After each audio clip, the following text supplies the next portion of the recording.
Hi y'all. It's too rainy and ugly to be outside doing anything, and it's driving me nuts. I look at my beautiful koa wood McSpadden Dulcimer hanging on my wall all the time. I used to play this thing, and I used to live and breathe Dulcimer music, festivals, going. Started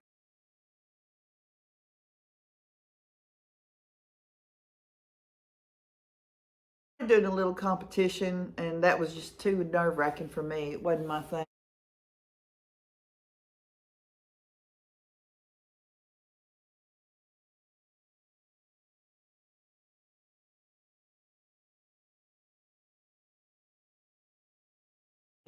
Although I did win Southern Regional Championship in 2000, and in 2001, my group, we won the ensemble competition at Mountain View. And shortly after that, we broke up. The band broke up, and we all kind of went our separate ways. And Dulcimer and arthritis don't go together very well.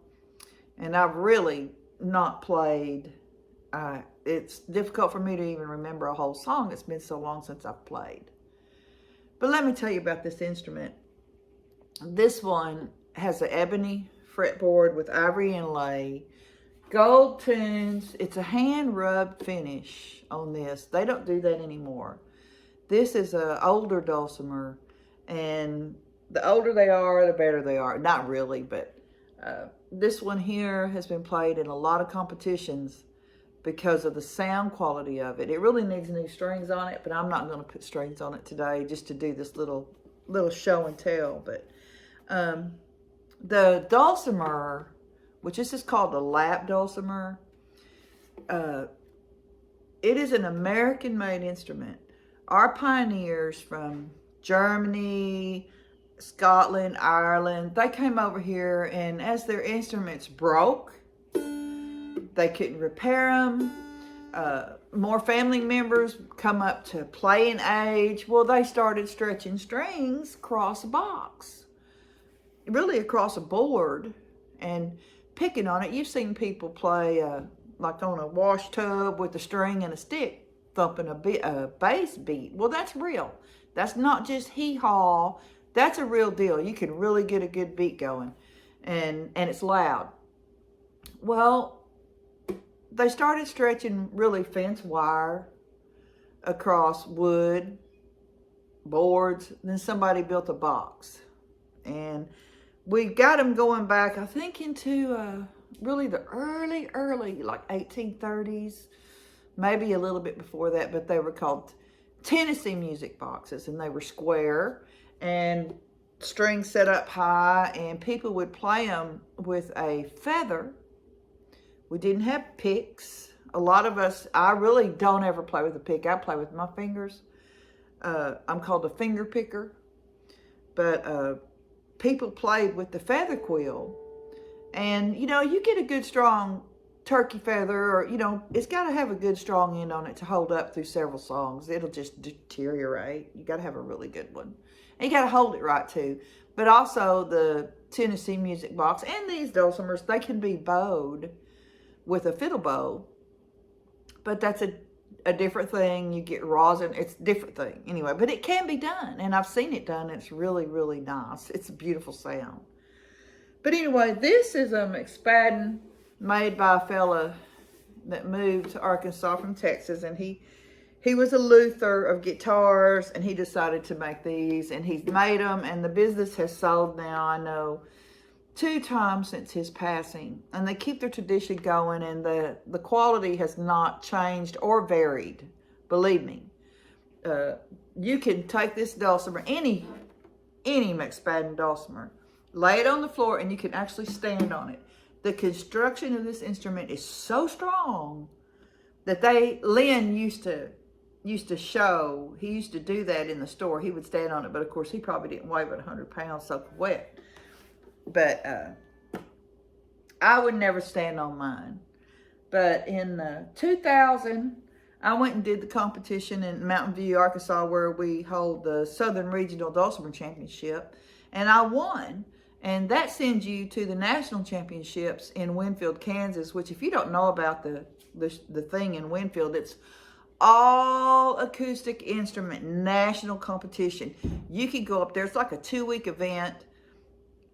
Harps, fiddle, mandolin, classical guitar, flat pick guitar, dulcimers. I mean, it's unbelievable at the things that you can just sit. And they also have a lot of entertainment that comes in. Great shows, great shows. They have what you call a land rush, just like back in the pioneer days when they rushed the land, like in Oklahoma when they did the land rush. They do a land rush there for camping. People line up a couple weeks ahead of time, and they get in line, and they'll open that gate, and those people take off. And the partying in the campground is a big chunk of what the Winfield Music Festival is. People become friends. You get jam sessions going. People jam all night long. You're not going to get much sleep in that campground.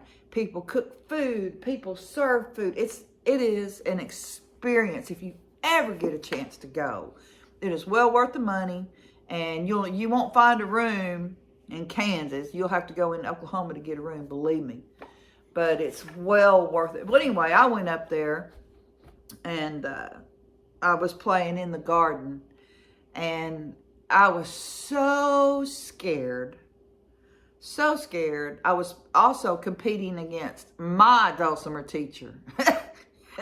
And at that thing, it's not just, a bunch of old people at the folk center and a few dulcimer with interest. This was like 300 people with serious music interest and that really knew the dulcimer. And I walked out there on that stage, and I went on a walk with Jesus in that garden, and I never got to the second part. I went around and around the first part, and I finally got off of that stage. I don't know how. It was all a blur. You know, when you feel like you're going to pass out and you see the stars, and you can't hear anything. I couldn't tell you if my dulcimer was tuned or anything. It was the worst, and I never competed since. It was the worst experience. It took the fun out of it. I enjoyed the Mountain View one because it was all close friends. I've been there before. I was familiar with it.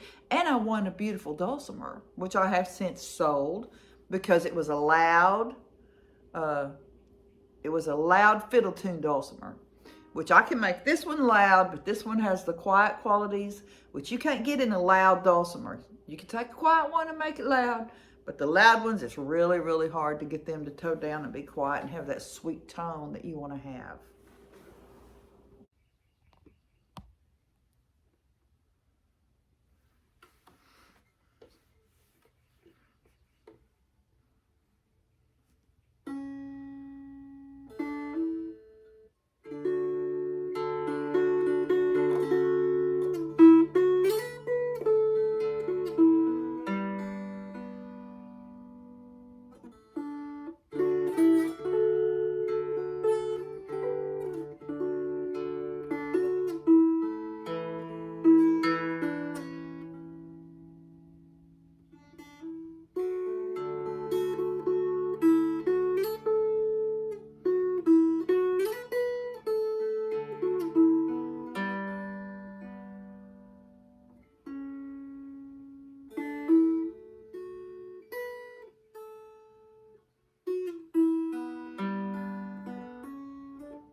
Can't remember diddly squat.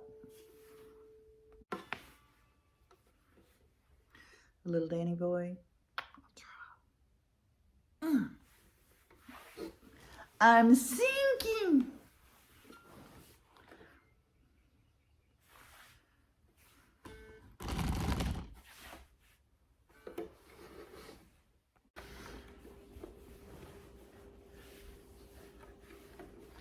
So, let me try this again. Let's see here.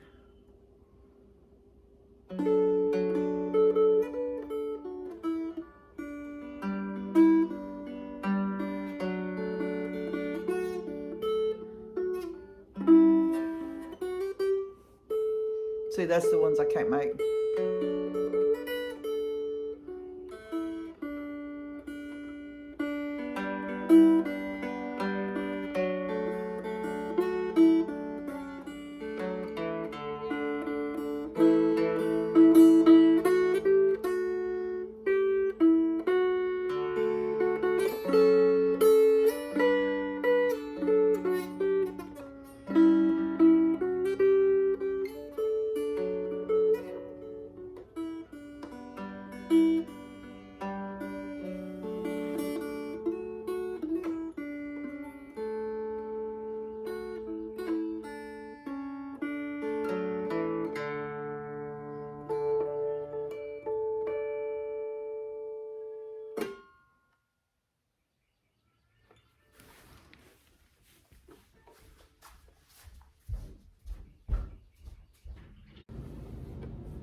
It is so hard for me to play with a pick.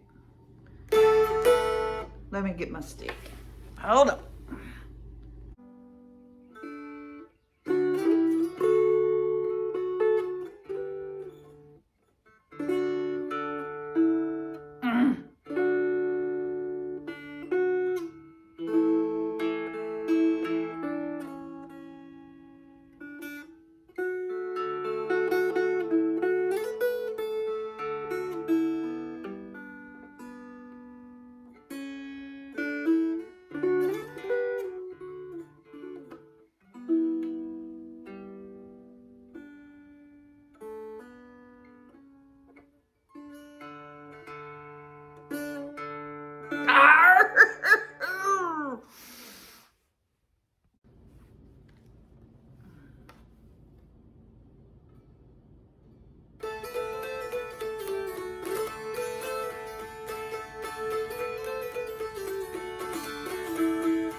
See, this is where I'm gonna go. Forget the noter.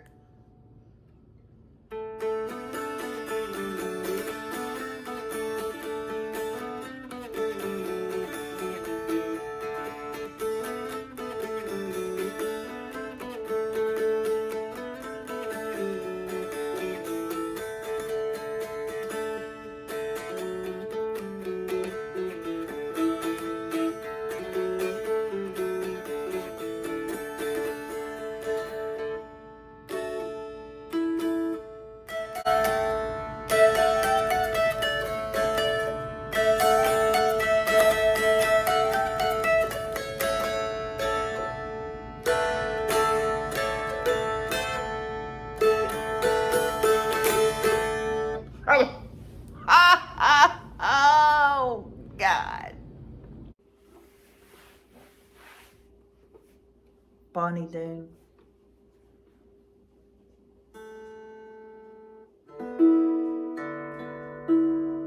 No. Bonnie Doon.